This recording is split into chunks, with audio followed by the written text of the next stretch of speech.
This file was not meant to remain open, and yet it found you. You are now entering a recorded field transmission from the Department of Lost Places. This is archive entry 013. The subject of this record is known as the Observatory of the Long Night.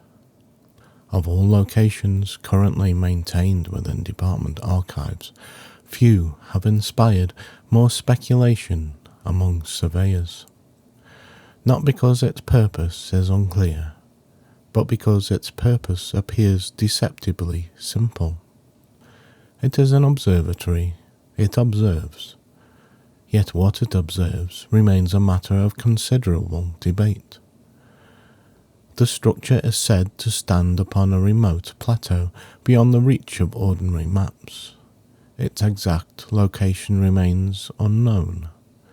Accounts place it atop frozen mountains, on isolated islands surrounded by winter seas, within valleys that experience months of uninterrupted darkness. One report even suggests it exists above the clouds themselves. The department has found no evidence capable of reconciling these conflicting observations. Current consensus proposes that the observatory appears wherever the conditions of the long night are present. The long night should not be interpreted literally. While many encounters occur during winter, the term possesses a broader meaning within department records. It refers to any period during which progress becomes difficult to perceive. A season of waiting, reflection, uncertainty, a time when answers remain beyond the horizon. It is during such periods that travellers occasionally discover the observatory. The approach is rarely remembered clearly. Visitors describe following starlight across snow-covered ridges, walking beneath unusually clear skies, climbing long paths illuminated by moonlight. The details vary. The destination does not. Eventually the structure appears. The observatory is immense, not grand in an ornamental sense, grand in the manner of mountains, built from dark stone, weathered by countless winters. Its domes rise above the surrounding landscape. Its towers overlook horizons stretching far beyond ordinary distance. The entire structure appears ancient, yet perfectly maintained. Most remarkable of all is its silence. No machinery can be heard. No voices drift through the halls. Even the wind seems reluctant to disturb the atmosphere surrounding the building.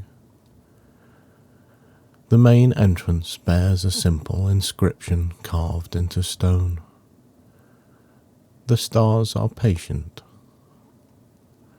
As with many inscriptions documented by the department, no author is identified. Inside, visitors encounter a vast circular hall. Maps line the walls. Charts occupy enormous tables. Constellations have been carefully recorded across countless pages. At first glance, the observatory appears dedicated to astronomy. Closer inspection reveals otherwise. The maps do not depict only stars. They depict cycles, patterns, returns, intervals. The same themes appear repeatedly. Things disappearing and reappearing. Things ending and beginning. Things becoming visible only after long periods of absence. The observatory appears interested not merely in objects, but in timing. Surveyors often report discovering records dedicated to phenomena unknown to conventional science. The return of lost confidence, the migration of forgotten ideas, the wintering of hope. the orbit of unanswered questions. Whether these records are symbolic or literal remains uncertain. The department no longer attempts to separate the two categories as rigidly as it once did. Beyond the central hall stretches a network of corridors and observation chambers.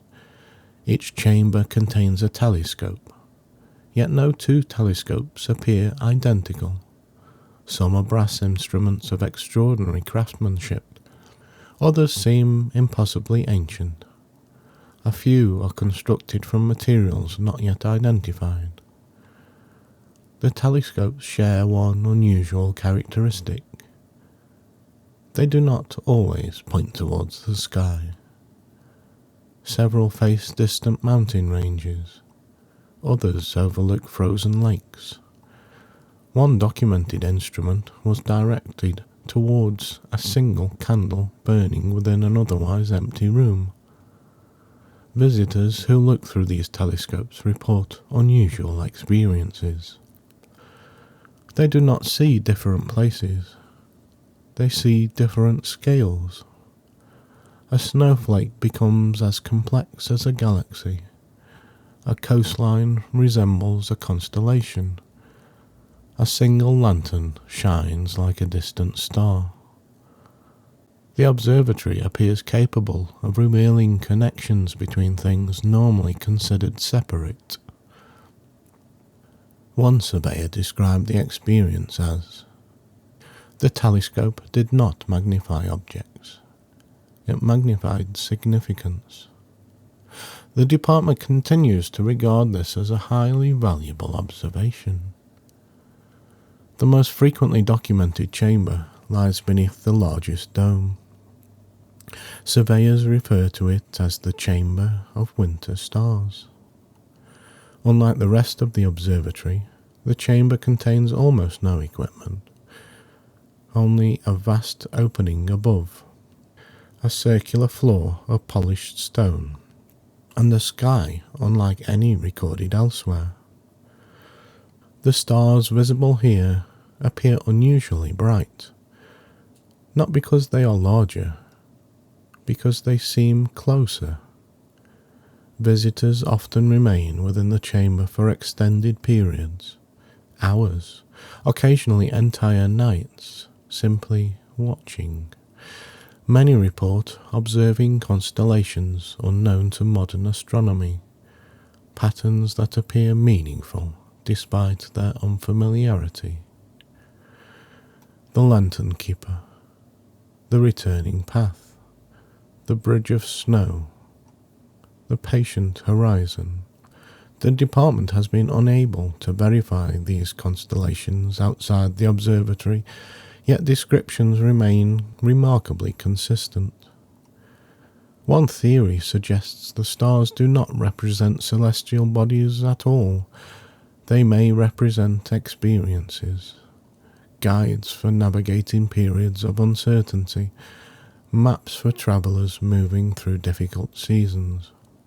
If this interpretation is correct, then the observatory functions less as a scientific institution and more as a navigational archive, a place dedicated to understanding darkness without fearing it.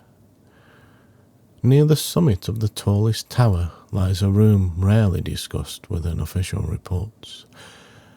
Not because it is secret, because visitors struggle to describe it. The room contains a single window, nothing more. The view beyond the glass differs for every observer, yet all accounts share a common feature. The window reveals something currently hidden from the visitor's life. Not answers, not predictions, not futures. Perspective, a larger context, a wider horizon, a reminder that present circumstances are rarely the entire landscape. One surveyor, after a particularly difficult period, reportedly spent several hours before the window. When asked what she had seen, she provided only a brief response. the road continued. No further explanation was offered. None was requested. As with many department locations, departure occurs without announcement. Visitors eventually descend the towers, cross the silent halls, pass through the main entrance. The sky remains dark. The stars remain visible. The observatory stands behind them. Yet after only a short distance, the structure becomes increasingly difficult to locate.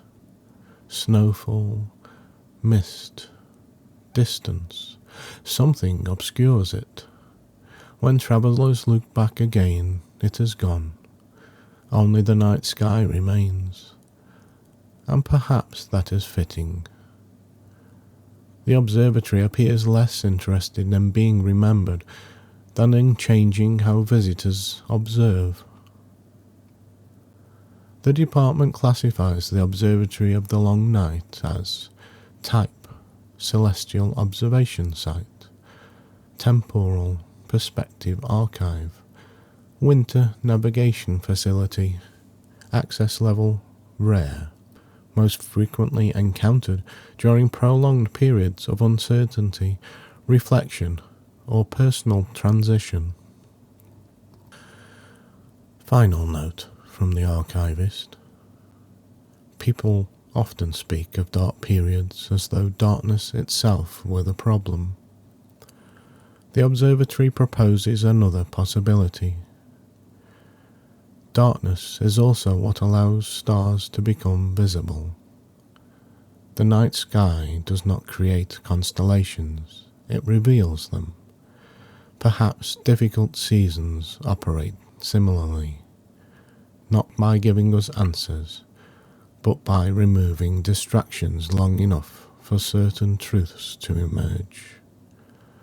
The stars, after all, were present the entire time. This concludes archive entry 013. The record is sealed. The telescopes remain aligned.